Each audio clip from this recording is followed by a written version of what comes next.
Hi everybody, thanks for joining Create with Dee. Today I'll share with you how you can make this Framelit die flip card. Look how cute that is. Oh my goodness. Thanks to a creative demonstrator that shared with us all how to make this, I guess this mechanism work. So, and I'll have the credit on the screen here. I just can't think of her name right at the moment, so sorry I forgot your name for the camera. But anyways, let's get started making this cute interactive card. So in order to make our flopping mechanism here, what we want to start with again is a piece of cardstock that's cut at 4 1/4 by 7 1/2. And I've got it on my Simply Scored, and we're going to score it at 2 1/4 and 3 1/4. And so then this is what it's going to look like. And how cool is this? I found nail polish, you guys, in Wisteria Wonder. Amazing, isn't it? And I had to make the cardstock in Wisteria Wonder. I was so excited about finding nail polish like that.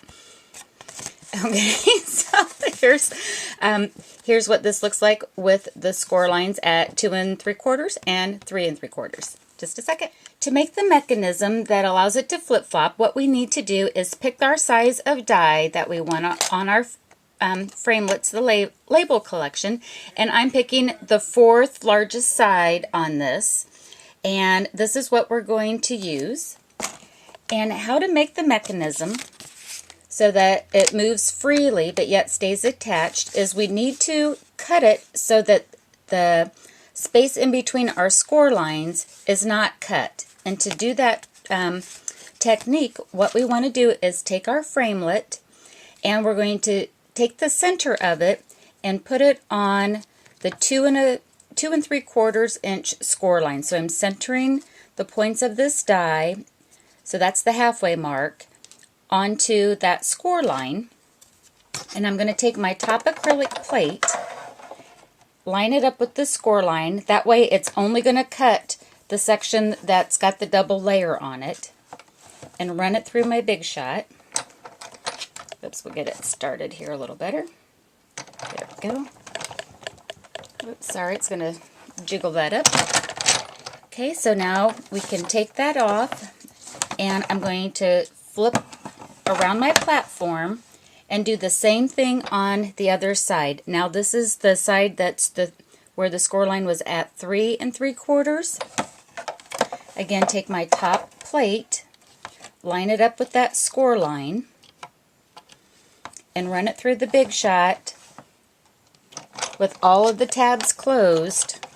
And it's just going to have enough pressure because of how we position that top acrylic plate to only make that certain, cut mark.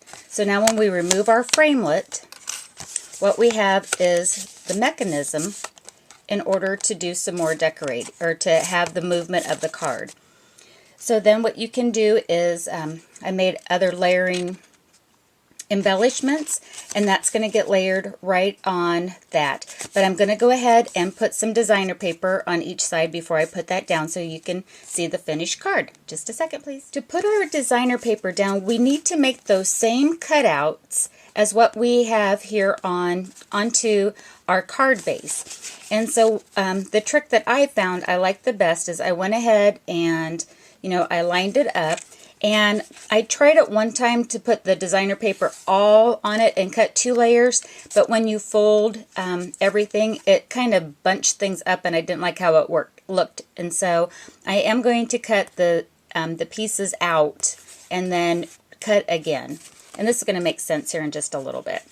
Okay, so I've got my designer paper. Now what I'm going to do is fold open this card here, and I'm going to trace where I want it to line up. Okay, and I'll do that for both of the sides of the designer paper, and I'll be back. So I've traced enough of the outline. Again, I've put it over that way so I can see where I would like to trace it out. I guess I'll put it that way. Traced it with a pin or something that you can see the line on it. And now I want to cut out just that image. So what I want to do is I'm going to go ahead and put it back up on my platform, line up my die just over where that is so that it covers up the trace line. And I'll go ahead and put this in.